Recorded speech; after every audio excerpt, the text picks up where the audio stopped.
Guys, relate ba kayo dito guys? Sa sinasabi ng ayan, piliin daw ang Pilipinas. Ayan guys, piliin mo ang Pilipinas. Ayan, barato ra kayong sweldo ang Pilipinas. Buntag udto hapon, ayan, straight sa pagtatrabaho guys.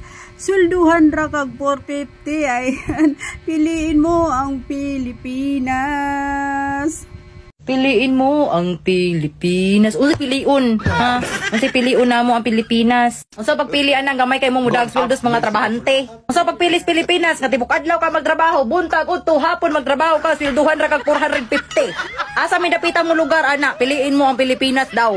Usa pagpilis Pilipinas, nga daghan kayo mo abroad na. Tungod sa Pilipinas perting gamay ang sweldo. Ang college graduate, mga apply college graduate og trabaho. Unya, mangita ba mag with experience mga animala mo?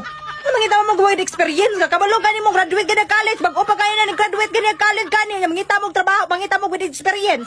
Mga hangal. Piliin mo ang Pilipinas. Usa pagpilis Pilipinas lagi. Sa pag proud sa Pilipinas, kaperte kay mo kakurakot diha. Ultimo magkuhag ID kay way valid ID na pagitaan kag valid ID usa. Unsa man na wagan ni ID, mao gani magkuhag ID kay way valid ID. Nya pagitaan mo usa ka valid ID buang mo. Ha?